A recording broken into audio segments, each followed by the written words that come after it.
I do have a compensation question. So for, let's say for the prospector, what's a good way to compensate them? And for the closers, of course, they're closing based on percentage. Like from your experience, what's the best compensation plan kind of a structure?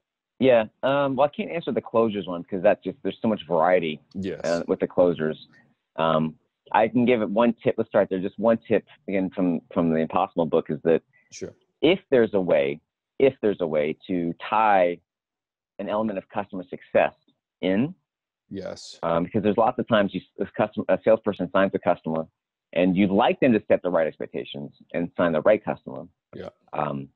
So I know like HubSpot, which is a big inbound marketing company.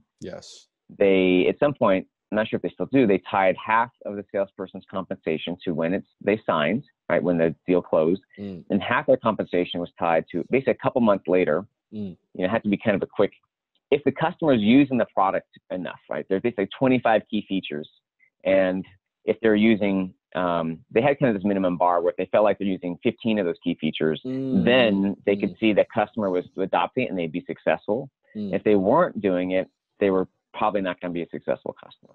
So they tied part of the sales consumption. If you can do that, basically that's ideal, but sometimes it's challenging. But let's go back to the prospector. Prospector. The prospectors, and if you Google, there's maybe put a link. There's a article on Quora. If you just search Aaron Ross Quora SDR compensation, but the elements are really they've got a base salary that is usually changes based on geography. You're kind of paying them enough to pay their bills wherever they live, and based on if they right out of college or so. There's that base salary, and then a variable commission that's broken into two pieces. Usually, probably 80% of the time, half of that variable is tied to the number of accepted opportunities they create per month, right? So they like the opportunity that the salesperson accepts. Appointments, like appointment set? Appointments that get but then they get accepted by the salesperson. Got it. Right. So you might set 15 appointments and only 10 get accepted as, qualified early opportunities by the salesperson. Okay. You got to focus on the result, and half of their compensation is tied to a percentage of kind of revenue some way if a deal signs or closes. Nice.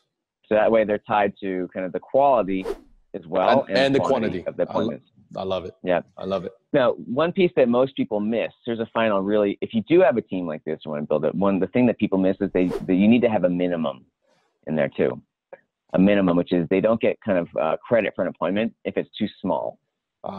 Usually you want to have, it varies, but it kind of depends on where you want the focus, but a pretty common metric is there needs to be some minimum customer value. If the customer can't be valued at, like $10,000 or $20,000 lifetime value, it has to be bigger than that. Bigger is better with outbound. Really, you make more money with outbound prospecting by closing fewer, bigger, better deals, not just more.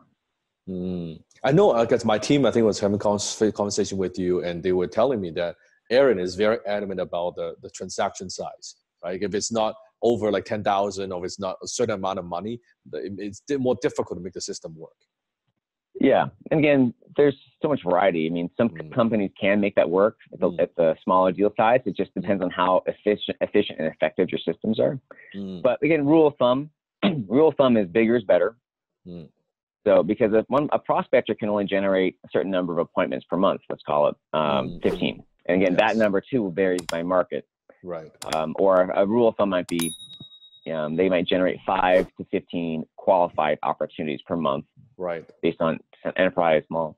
Right. Whether those are small deals or big deals. So, you might as well have them focus on bigger revenue opportunities because that's really the easiest way to generate more revenue with the same amount of work.